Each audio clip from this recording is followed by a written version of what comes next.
You're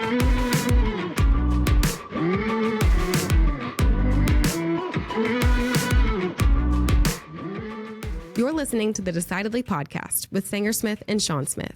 Our mission is to help business owners like you defeat bad decision-making so you can improve your health, wealth, and relationships. We do this by digging deep into the stories and expertise of our guests and distilling their knowledge into actionable wisdom for you to carry into your life and business. If you're new to the show, welcome. Be sure to hit the subscribe button so you won't miss out on any of our weekly episodes. If you prefer to watch this week's episode, head on over to YouTube for the full video. Now, let's get into this week's episode and defeat bad decision-making in your life and business.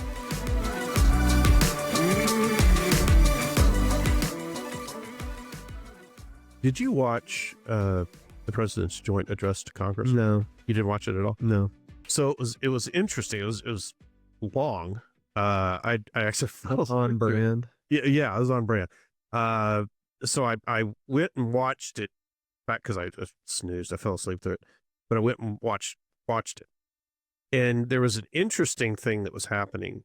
You know how it's pretty normal that one half of the chamber will rise to their feet and cheer something that the president says. And the other people don't care. And the other people, just, we don't like that, whatever it is. Yeah. Right. Okay. So there was that going on, which was not surprising. That happens every time. But what was interesting is that after a while, you could tell that it was a predetermined decision to, we're not going to clap for anything this guy says. And he sort of knew that. Okay. Right. So not only as we hear it, oh, we don't like tax cuts, we're not going to cheer for that, or we don't like this foreign policy, we're not going to cheer for that. They had decided, it became obvious. The Democrats. Okay. We're not going to applaud for it. No matter what. No matter what. Right? Okay. And so what I start thinking is that as he's rolling out things that you clearly should cheer for. Like what? At one point he introduces a cancer kid. Okay. All right. Cancer kid has had cancer for 5 years. He's got scars on his head from the brain cancer surgery. And all that little boy wants to do is be a policeman. Okay. He's in a police outfit. Okay. Dressed as a policeman. And they appoint him a member of the Secret Service. Live, he just says, hey, by the way, you're now in the Secret Service. And they come down and they give him a badge for the Secret Service. Okay. How do you not cheer for the cancer kid? Okay. Right. They didn't? No, they didn't cheer for anything. And there were other things that they brought a hostage home. Okay. Right. And he announced, we brought a hostage home. Then he announced, hey, we caught the guy who masterminded the Abu Ghraib, or not Abu Ghraib, the attack in Afghanistan that killed 13 people. Right. He said, hey, by the way, breaking news, we caught the guy. They didn't apply for that. And so what I'm thinking is, was there any point where they were reflecting on that decision and thought, oh shit, we've decided not to cheer. We've locked into a decision. A decision that we shouldn't be in. Was there any sort of looking around saying, hey, should we go back? Can we cheer for the cancer kid? Yeah. Should we cheer for catching the guy that killed a bunch of our point? Maybe. I mean, so I think at some point when you make a decision that's going to be so hard, you've got to leave yourself an off ramp. Yeah. Because you could really dig a hole and then realize that the last time you dug, you just tossed the shovel up out of the hole and there's no way out. Yeah. I think when you're leading large numbers of people, it's very tempting to have very clear rules because you don't want a rogue member doing something crazy, right? Making you look bad. You don't want a rogue employee going off and making $100,000 mistake. Right. So it's tempting to be like, this is black and white concrete. You cannot draw outside the lines. If you do that, though, the risk might be, you're removing people's agency and their own judgment. And presumably, if you've hired these people, you think they're smart and capable. Now they can't do it. In the case of these politicians, no matter what you would say about these politicians, they're all very astute to image public relations, media perception. That's how they got there. And so I would imagine that that's something that happens all the time. The leader of the party on both sides says, this is it. We're doing it this way, unified front. Nobody's going rogue. Well, now you just hamstrung 200 plus really smart and adept, as far as media relations. Who had to know at some point, we should be clapping. You created a rule. Yeah. So that's tough. Interesting point. Well, speaking of someone who knows how to be adaptable, we have a repeat guest on the show today. Brian Smith, no relation, is the founder of UGG Boots. You might remember him from a few years ago when our podcast was in its early stages. Well, Brian remembers the early stages of UGG very well. He talks to us a little bit about that and the later stages too, when he built it to a very successful, very profitable business, ultimately sold it, and it is what you know today. So stick around for our conversation with Brian Smith. You'll learn a lot. My name's Sanger Smith. I'm with my dad, Sean Smith, and this is Decidedly.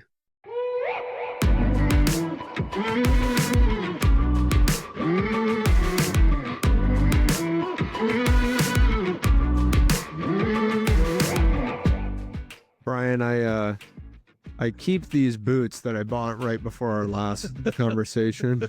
I love it. I keep them up here on the top shelf, and for a while, I used to wear them every day when I would go to the gym, especially in the wintertime. Right. I was like, inspired by our last conversation, like, dang, these are like actually one of the coolest products ever. I just thought, I never fit the market growing up. Because you didn't surf? And I didn't surf. And then there was a period where it was like really fashionable for women. And there was like, in at least in our part of the world, men were like, oh, I'm not going to wear them. And then Tom Brady's like, oh, I wear Uggs. Oh. Then Uggs became cool again, for men at least. And I was, I don't know, I just never gave him a shot. But then I gave him a shot because I was like, I got to. Because who can give me a hard time for a bold fashion choice when my response is, well, the founder of the company convinced me.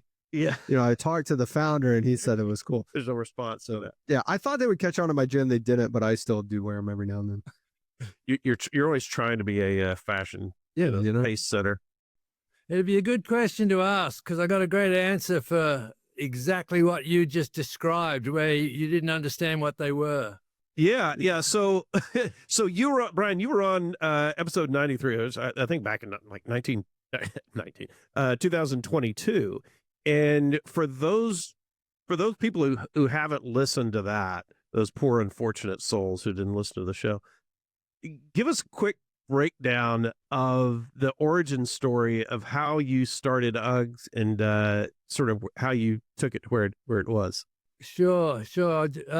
I was an accountant in Australia. It took me 10 years to graduate because I was studying in nighttime and working in the daytime. And I quit the day I graduated because I really hated accounting.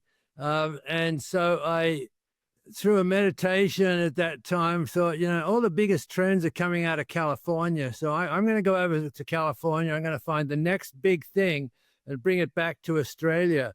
And I did do that. I got a ticket to LA and I arrived with my surfboard and my suitcase. And my main theme here was to go surfing Malibu because I dreamed of that as a kid, reading surf magazines all my life. And so I rented a little house in Santa Monica and got a Dodge van I leased short term. And I just started going to Malibu every day. And on the way, I'm looking at billboards and I'm looking at newspapers, in the coffee shops. And I'm looking at all different forms of business that I could find. And, for 1 month, 2 months, 3 months, I didn't find anything. And then it was about October, November, the water had got really chilly and the wind was cold. And I finished up a surf at Malibu and I was pulling on my UGG boots that I'd brought from Australia. And I just got covered in goosebumps because I realized, oh my God, 1 in 2 Australians wears some sort of sheepskin footwear and there are none in America. And so my idea of bringing something back to Australia immediately evaporated. And I said, I'm going to start, importing them into America because there was lots and lots of little sheepskin factories in Australia that made sheepskin boots. So bottom line is I contracted with one manufacturer and bought in 6 pairs of samples, thinking I'm going to, turn the American world on its head. And my buddy was going to be the salesman, where the two of us were going to start this. And he went around to every shoe store in Southern California and came back a month later and not a single order. And he said, Brian, they tell me we're crazy selling sheepskin in California. And I understood where they're coming from, but it's not correct, because Australia's climate is identical to California. So, as an entrepreneur, when you hit a wall, you have to figure out a way around it or over or whatever. So I started thinking, well, how come all my buddies up at Malibu think this is the best idea in the world? And it struck me that so many of them had been to Australia and come back with a half a dozen pairs of boots for their buddies, that in the surf community, it was really well known. And there was like 100 surf shops in the California coast that were selling. So I thought, okay, let's switch gears and go to the surf shops. And, my first attempts were, every store owner went, oh my God, UGG boots, they're fantastic. If you import those, you are going to make a fortune, right? And so with all that sort of enthusiasm by all the surf shops, I ended up raising about $20,000, which was a pure fluke, through a roommate. I didn't even do a business plan, and we got 20 grand of investment, which in today's dollars about 75,000, which is pretty substantial. And we bought 500 pairs, and then they arrived, and Doug and I loaded up our cars with order pads, and we went back out. And the very first store I went to was, he'd told me earlier, that I'm going to be a millionaire. And he says, oh, yeah, but we couldn't sell them in our shop. We just sell surfboards and trunks and flip-flops. And you're going to do great in the shoe stores. And I just started going, uh-oh. And this happened all the way down the coast. And my buddy Doug was in the, San Fernando Valley getting the same reaction. And when we tallied up the orders for, that year, which was like December, it was only 1 month of December, we ended up selling 28 pairs, right? And I was thinking we were going to sell thousands, right?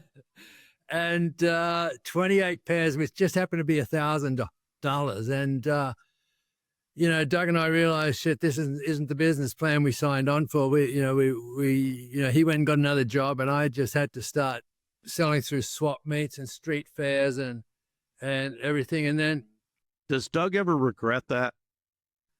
At the time I was really disappointed. I can't say I regretted it, because the one thing I had up my sleeve was that every time I kept, getting despondent about how badly UGG was doing in the first 5 years, I just kept saying, well, 1 in 2 Australians owns these, so it's not the product's fault, it's my fault that I'm not doing it right. But I didn't know how to do it right.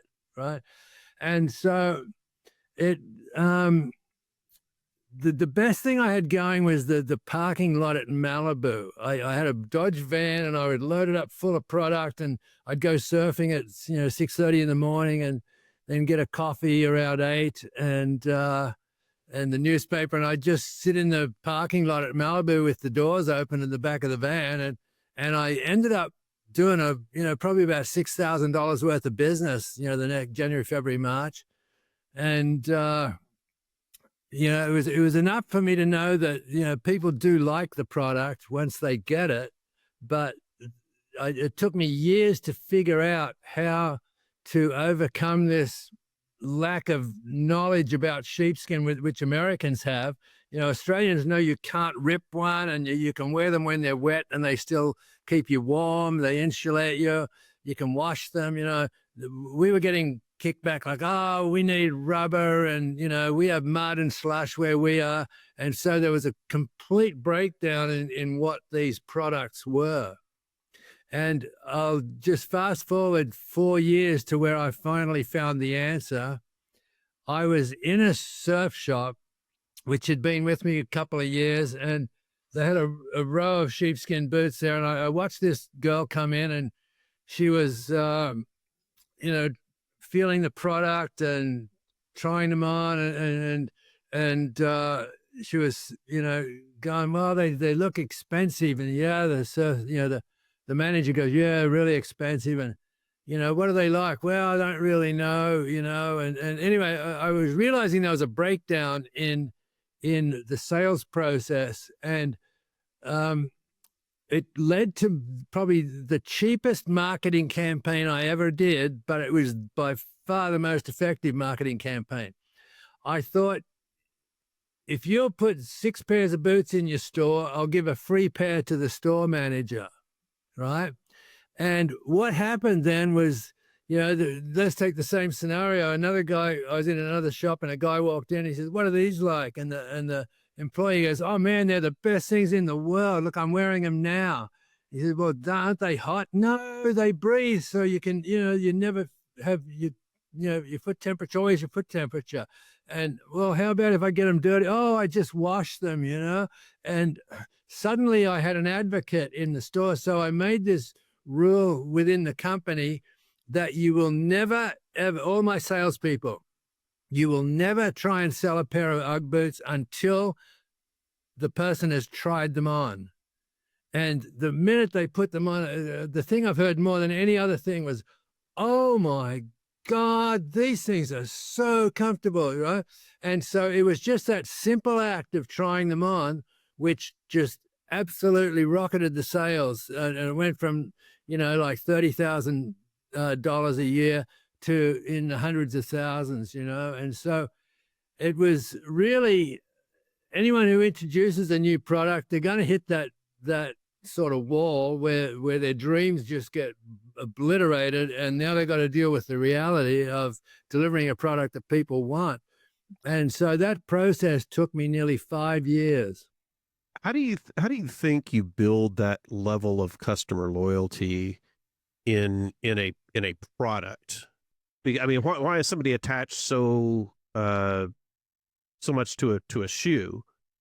Why would that loyalty created? Okay, I'll give you an example of how that started. And just to put this in perspective, right? Every company is going to, in the theme of my book, I have a book that's called The Birth of a Brand. And it's the story of UGG from beginning to end to when I sold it. But I knew how popular it was in Australia, and so I always envisioned this being a really cool product in America. But I was about to say that my hitting the wall for 5 years was not uncommon, because when I read the book Shoe Dog by Phil Knight about building Nike, we both listed in our books, we both listed the sales per year. And would you believe that the first 5 years sales of UGG was greater than the first 5 years sales of Nike? Wow. Right? Wow. So every company will go through this. And it's what I call, the theme is you can't give birth to adults. You'll come up with an idea and it's going to change the world. You're going to be an instant millionaire. And then you go to market and it just hits a wall. And it's like, there's conception and birth. The birth of UGG was buying 6 pairs of samples, and then it just lay there. And it lay there, and it lay there for a couple of seasons. And everything I was trying was, I was running these ads with a beautiful model, Diana girl on the rocks at Wind and Sea Beach in La Jolla, and perfect sunset and perfect clothing. And the UGG boots were like a major part of the ad, like half the photo. And sales went, I think, from that 6,000 to 20,000 to 30,000 the third year. And I knew it should be way, way more. And I'm running all these expensive ads in Surfer and Surfing Magazine and Action Sports Magazine, and it just wasn't catching on. And here's the fluke, because everyone in business needs a little bit of luck, right? Well, this was one of my lucky times. I was having a beer with one of my surf shop owners, and he'd been selling for 2 or 3 years. And I said, I don't know what I'm doing with this advertising. We should be selling hundreds of thousands of dollars. And he just said, oh, shut up, Brian. And he calls out the back to all these little 12, 13-year-old grommets who store their surfboards in the back of the shop, and he called them out and he says, hey, what do you guys think of UGGs? And every one of them just went, oh, those Uggs, man, they're so fake. Have you seen those ads? Those models, they can't surf. And like instantly I realized I've been sending the wrong message for 4 years to my target market. And when I saw my ads through those kids' eyes, I was just embarrassed at how bad they were, So lateral thinking again, I called up a buddy of mine at Orange County. He was running a scholastic surf team. And I said, Pete, you got any young kids who are going to turn pro soon?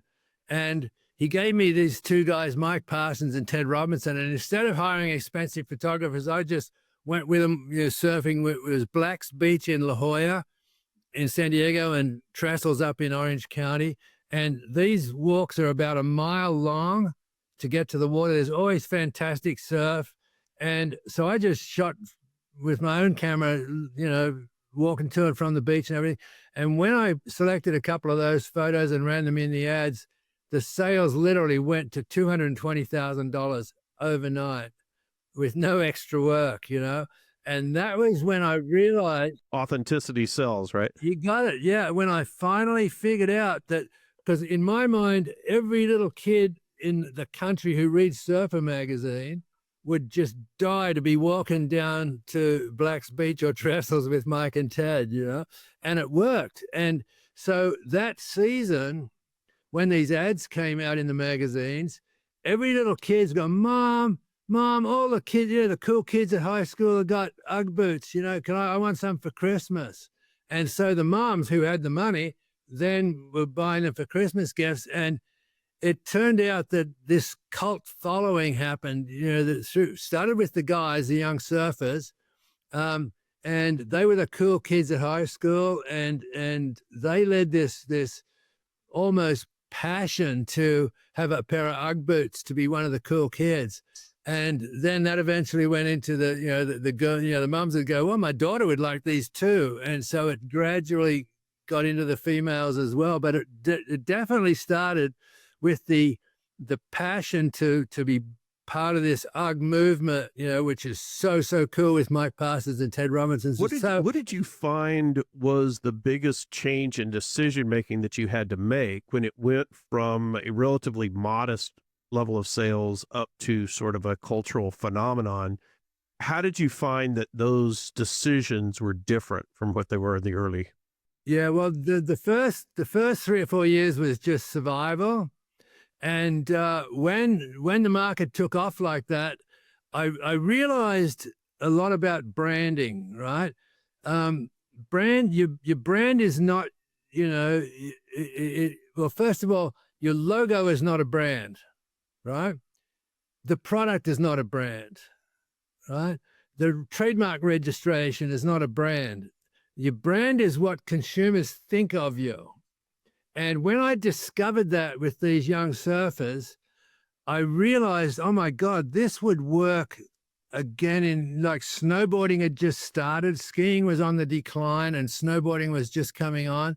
And so I started, instead of, doing those dumb ads, I researched a bunch of young snowboarders and started sponsoring them and, running ads in the snowboard magazines and everything.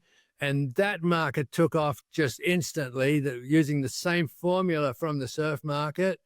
And I had a couple of tough years trying to get back in the Midwest and back east because I had no idea there's no surf there and there's not many mountains.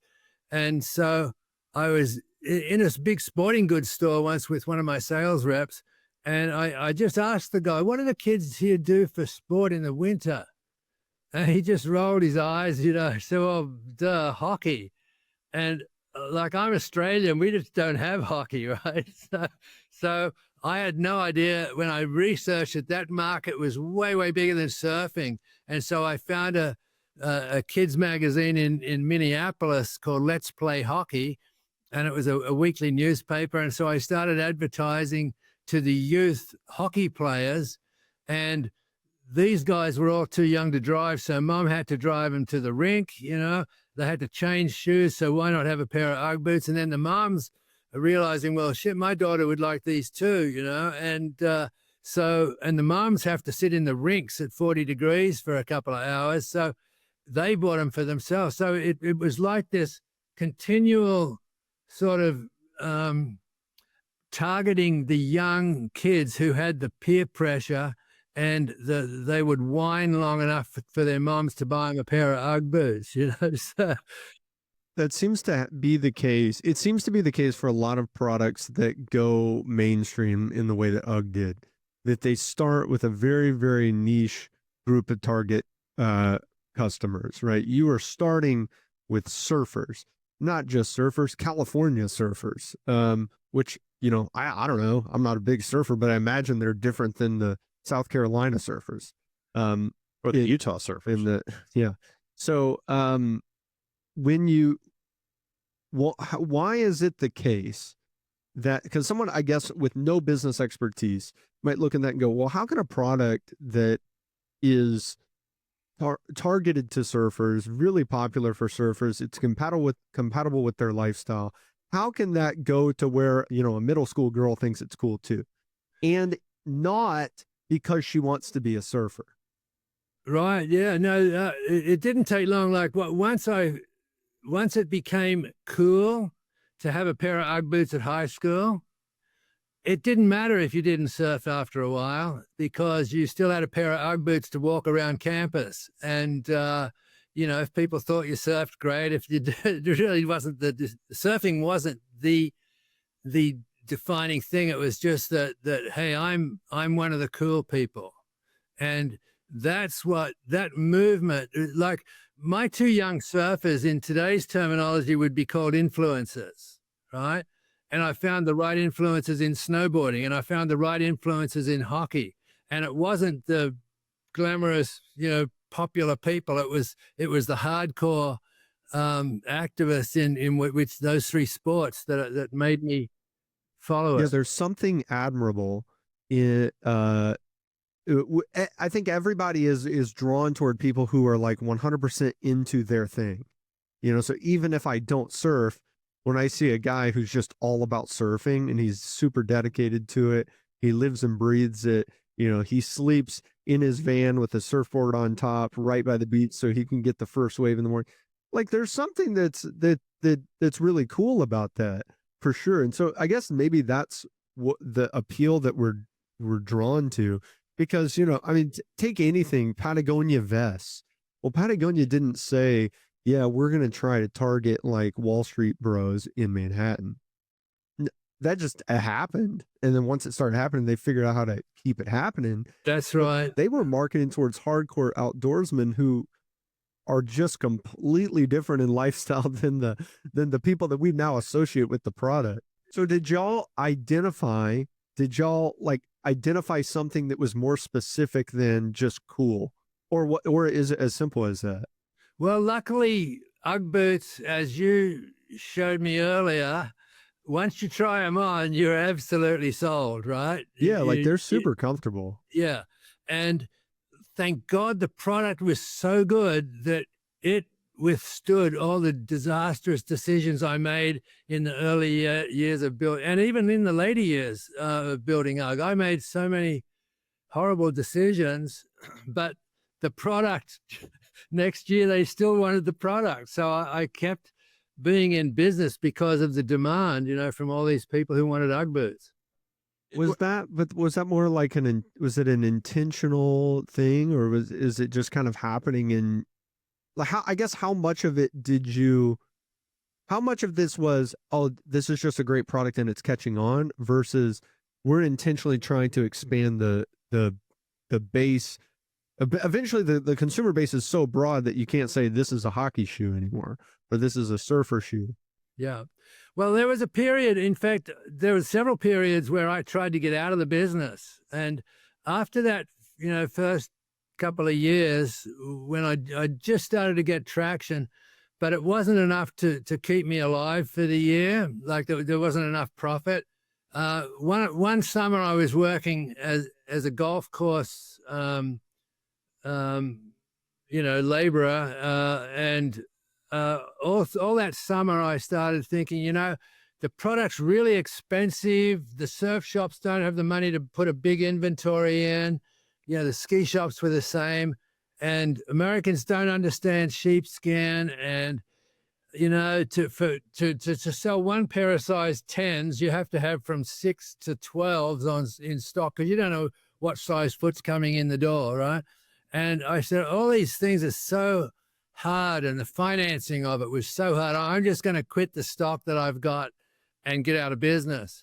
And at the end of that summer, it was, you know, in California in October, the first storm hits the coast. It comes out of the Northwest, and Californians just go, oh, it's winter. They just switch like that. And I remember getting home after the golf course, soaking wet this afternoon, and there was like 20 messages on my answering machine from all the surf shop owners. And they're going, Brian, the store's been full of people asking for Uggs today, and I've run out. Can I come down and pick up some more? And like, there are 20 messages like that. And I realized, you know, I can't even go out of business properly, you know? And so I called up Australia. I ordered a whole bunch, you know, another couple of 1,000 pairs of boots, and then started really taking this on. You know, I figured if I can't go out of business, I'm going to have to make a really big move here and create a proper company. So I got some extra capital in that could, you know, keep me alive over the summer. And that was when the business really started to become a business, instead of me with a bedroom full of Ugg boots that I was just shuffling out every now and again. How did you go about acquiring the additional capital? That's my worst facet of business. And this is probably really appropriate for your audience, because if you're in wealth management, these people have made money, they've been in business, and they're pretty hardened. But I was so naive. Like, I was an accountant. I'd never been in finance, really. In fact, I wish to God I had have understood finance or hired somebody who understood finance, because, you know, I'd just sell $1 million worth of product. I'm broke. What's the answer? Wow, next year I'll sell 2 million, and then I'll have so much money. Right. It's like the old story that I'm losing money on every sale, but I'm going to make it up on volume. Exactly. Yeah. And in fact, I had one person told me, Brian, that's just profitless prosperity, which I've never forgotten that term, you know. I was churning product. I'd be twice as broke on 2 million as I was with 1 million. And so I would go to the banks. Oh, it's a fad. It'll never work out. You know, I had the most brilliant business plan. I would go to investment bankers, and they'd see, you know, nothing for 6 months, and then a huge peak in November, December, January, and then nothing. So they weren't interested, and we were way beyond friends and family. So I was just stuck trying to, well, who do I know who's rich, you know, who's got some money? And what I never understood at the time was, like, my attitude was, this is such a huge product. It's all over Australia. Give me $1 million and we're going to ride the gravy train and we're going to make a fortune. And to me, it was all blue sky and my own conviction that I could make it what it was. But the investors, I sort of realized this sort of like the bus story, right? I wanted to come on the bus. Don't worry about the details, right? Just give me your money.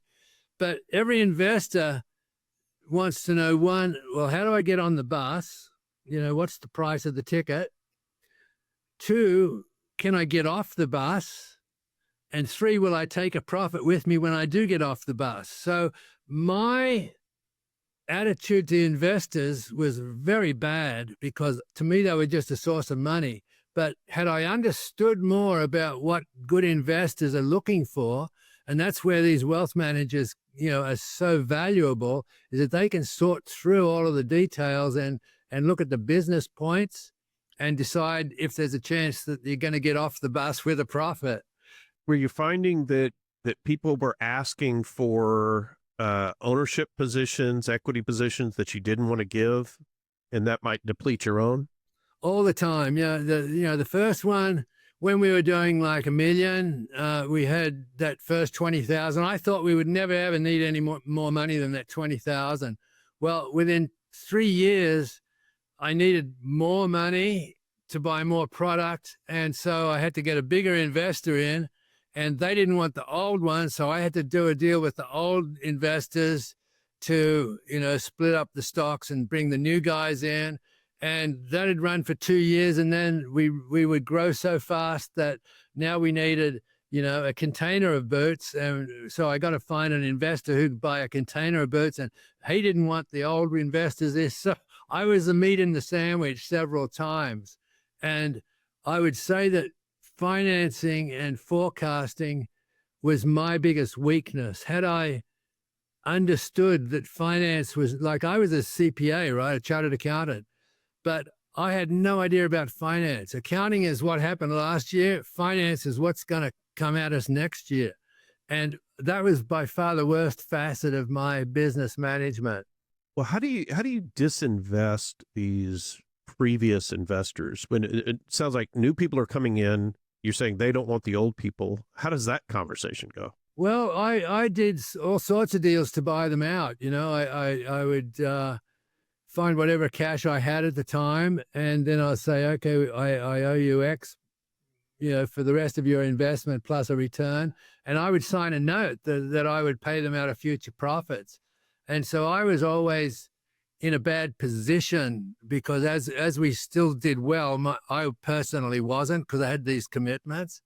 But again, that was my naivety, and my handicap was my lack of financial ability. And, had there been, this is before peer groups. This is before YPO and before EO and all these support groups where you can get in a forum and tell them your problems, and there'll be somebody who knows about finance who'll take you under their wing.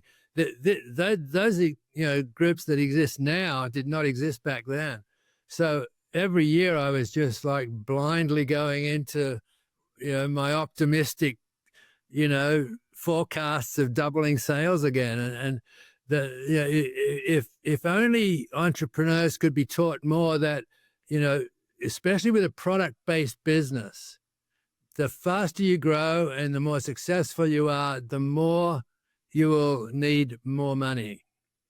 And my revelation came when I read a book by Richard Branson. I think it was his first one, something about losing my virginity, I think it was. And he opened up the book by saying the one thing that's never changed from the time I was selling newspapers on the streets of London to now owning, Virgin Airlines, the one thing that's never changed is I've never had the luxury of not raising money. And I'd been feeling like such a failure year after year. I'm doubling the business and I'm so broke and always needing money. I thought that was my lack, But when I read Richard Branson going, oh my God, I'm not that, guilty of being a bad businessman. I just don't know the rules. And that was when it started to change for me. And I started to look at financing from the financier's, viewpoint and not my unbridled enthusiasm. I'm an EO, as Sean is too. Those groups definitely have saved me from a lot of mistakes. So I almost can't imagine owning a business without the ability to go into that room once a month and say, this is what I'm doing. I've spoken to over 35 EO groups, and I couldn't concur more. Those groups are so valuable to help you, especially in areas where you lack. Luckily, I was really strong in marketing, sales. It was like a no-brainer. But when it came to finding the product to match the doubling in size, that's where I came unstuck year after year after year. Yeah, I think one of the things that makes EO and YPO so valuable and impactful in the lives of business owners is that it provides an outlet for mindfulness. It provides a required, regularly scheduled, time to be disciplined about your mindfulness. And a lot of people don't do that. Like, I'm not going to, left to on my own, I'm not going to think about the things that EO makes me think about.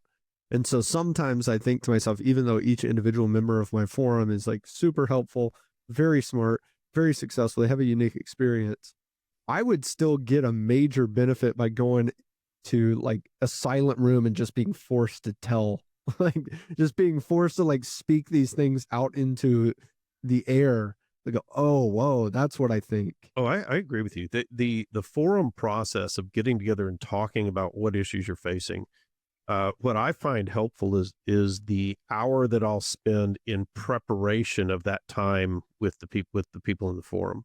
Yeah. It's the thoughtfulness of saying, well, what is the most important thing going on in my business? What's the most important thing that's going on personally? What's the most important thing that's going on with my family? And then that second level question of why is that the most important thing?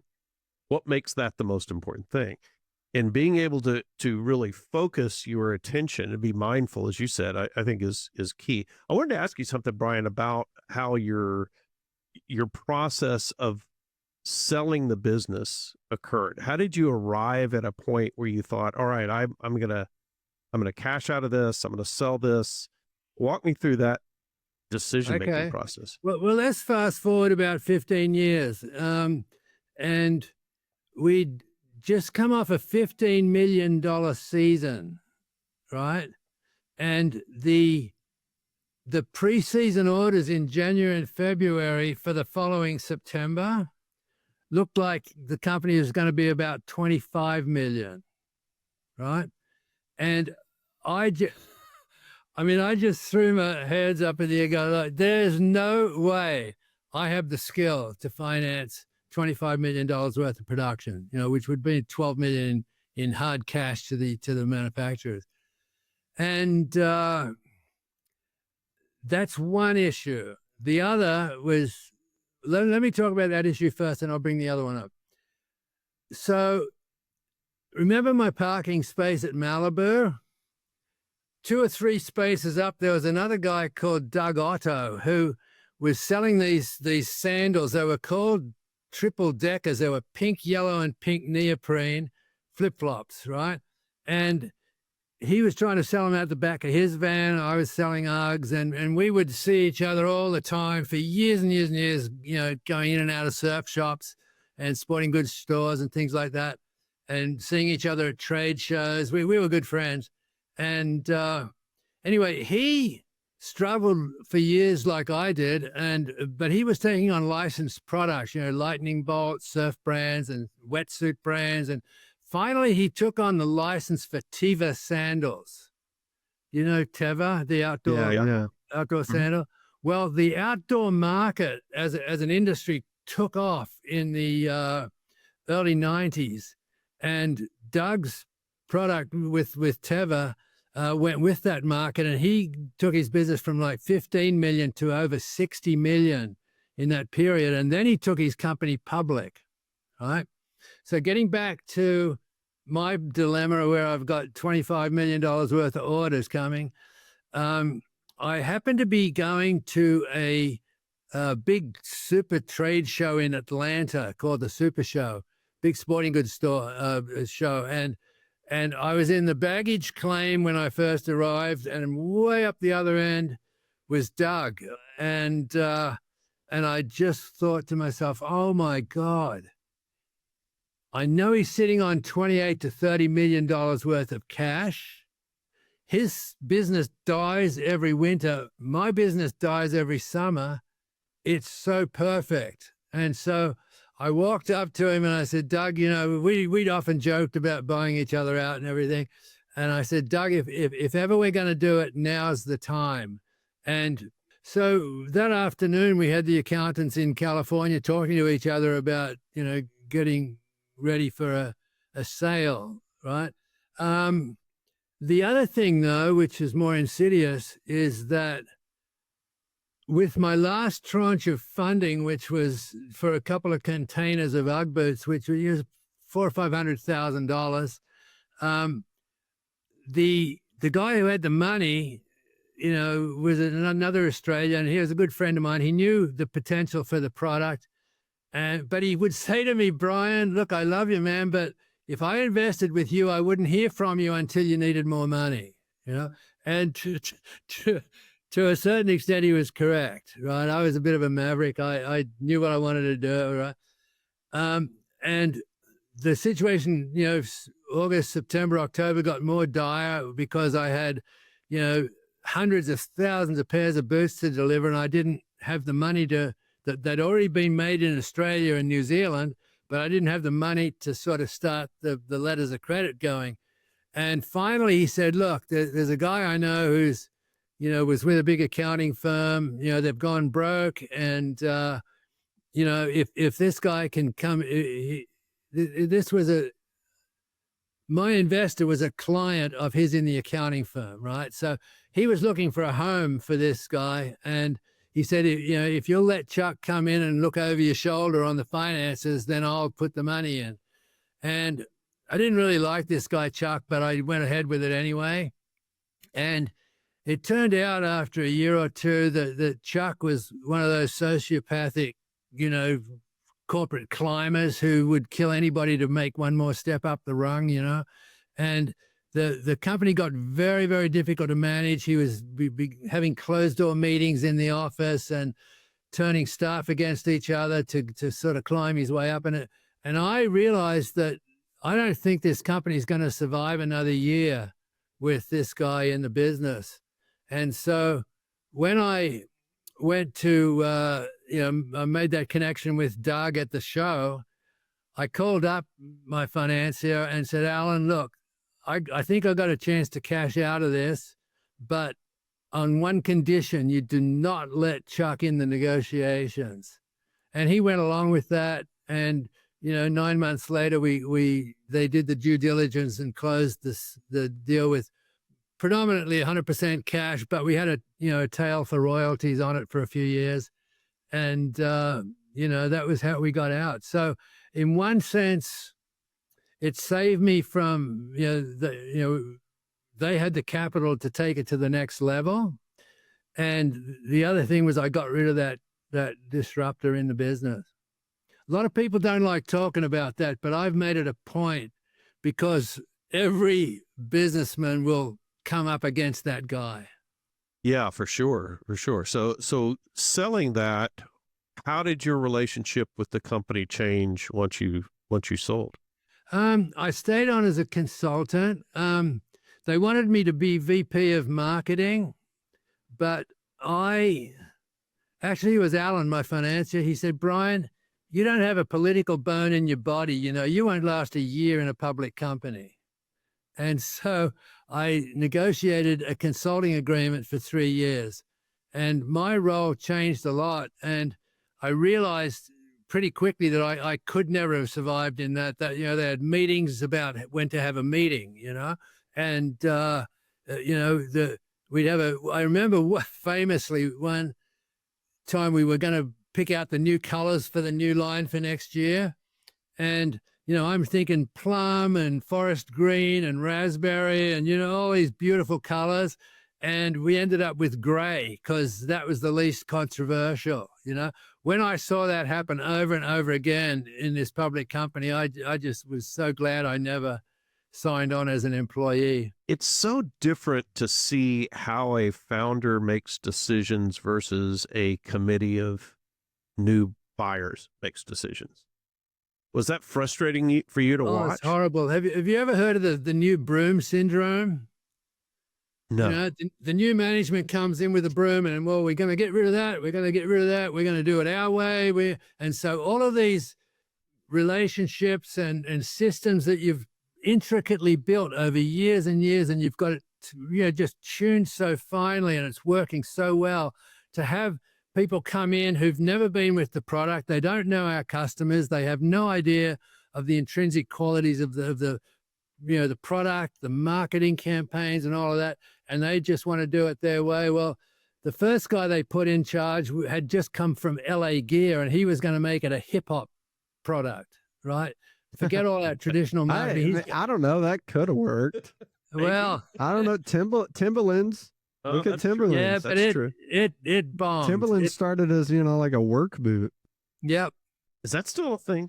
I mean, they're less popular than they used to be. Yeah, they're still around, but they're not a factor. But they took the sales from 14 million down to 12 with him. And then they brought in a girl from another shoe company, and she decided she was going to make it a Martha Stewart product, right? So she started doing all the marketing for, cozy home goods and all that sort of shit.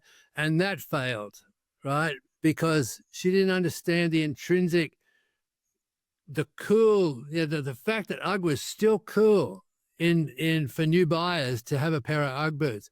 So that took it back to about 10 million.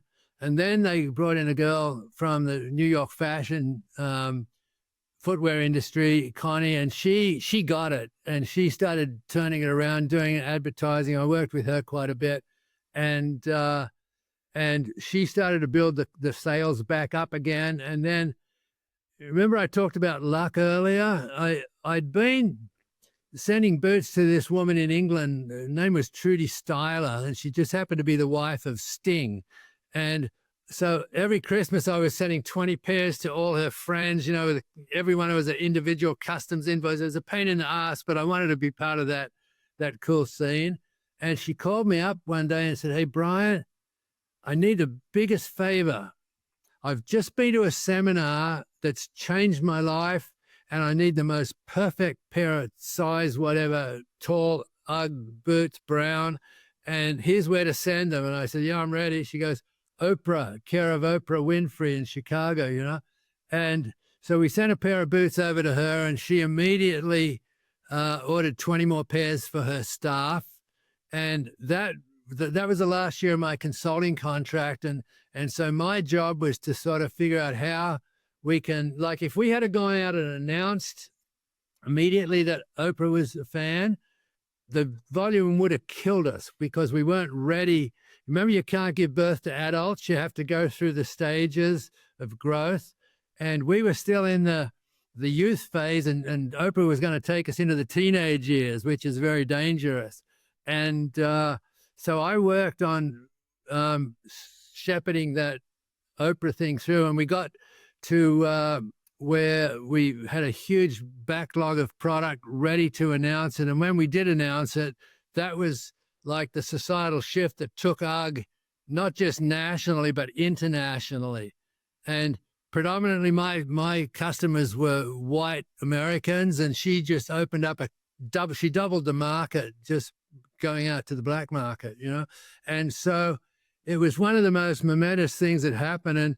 And like Nike, their expansion came when the sport of jogging took off, right? And everyone's looking for the best running shoe. Nike got sucked into that vortex of demand and went into the millions and the hundreds of millions and the billions. And Reebok had been trying for 10 years in California. And both of these were going on when I was starting UGG. So I was watching them closely. And the sport of aerobics took off. And everyone's going, "What's the best dance shoe? Reebok." And so Reebok got sucked into the millions and the hundreds of millions and the billions. And so Oprah was our societal shift. She's the one that took us into the hundreds of millions and the billions. Yeah, well, it's been a wild ride, but thanks for sharing it with us. Say, what would you say is your top decision-making tip for business owners? To follow your gut. I think the killer of business is self-comparison. And you can see it at the EO level, where you got people who are doing $1 million a year in business, all the way through to, bigger companies. And if founders try and compare themselves with others, well, look, they've got the Lamborghini, I should be doing what he's doing. Or look at them, they've got the biggest house in Rancho Santa Fe, I should be doing what... That's such a killer to creativity, because every founder has their own vision, and nobody on the planet has that same vision. So I think the biggest decision I made with UGG was because you can't patent a shoe and you can't patent the colors or trademark it. We just had a logo. And so I got our team together and said, "Look, all these people are coming in to knock us off." And there were probably 20 when it got into when I did that surf campaign and made it really, really cool. About 20 Australian companies also saw America as the big, lunch basket. And so we had competitors from everywhere. And I got my team together and said, listen, guys, we're out in front. From now on, we're going to run faster. That's the only defense we have, is to run faster. And so I'd be at a trade show and I'd watch all these, Koreans and Chinese come around with their cameras and they're photographing all of my products. And I knew that next season, my entire line is going to be copied out on all these other different, trade show booths. And so I had already started thinking about next season's line with tweaks on design, tweaks on colors, quality things that I could improve. So the next year when we show up at the trade show, yep, there they all are. Everything I had last year, but the UGG booth was completely new, and that's where we kept our edge. And that was probably the most important decision I made with the company was to get out front first and run faster. Brian Smith, thank you for being here. Your book, The Birth of a Brand, it's great. I highly recommend it to everybody. Yeah, thanks for sharing your story with us, Brian. Yeah, really good to talk to you again. That went very fast. Well, thank you guys for having me.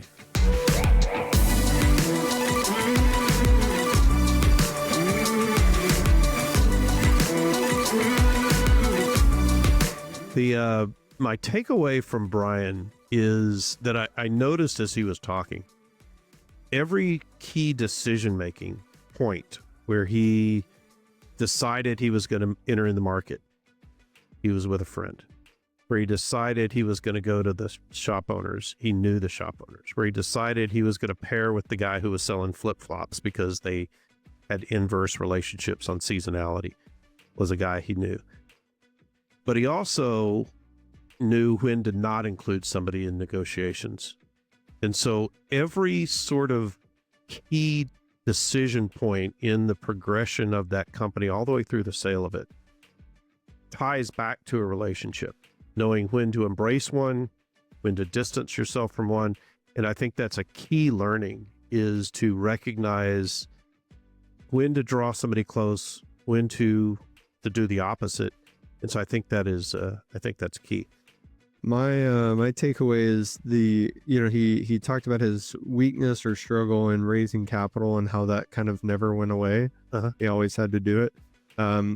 Similarly, like the tension in life, the stress, not in a necessarily a bad way, but the challenges never go away. Like you don't really reach, if you're going to have continual improvement, you don't reach a point of comfort where the challenge is going to dissipate. It's always there. You just made a great decision to listen to this episode of Decidedly. Make another great decision by subscribing to the show and leaving us a review wherever you're listening. We appreciate the support. It helps business owners like you find our community and defeat bad decision-making in their own lives. For more decision-making insights, check us out at decidedlypodcast.com, on Instagram at decidedlypodcast, or grab a copy of Sanger and Sean's books from the links in the show notes. Finally, we'd like to thank Shelby Peterson of Transcend Media for editing and post-production of the show. Thanks for listening. I'm Morgan, your producer, and this is Decidedly.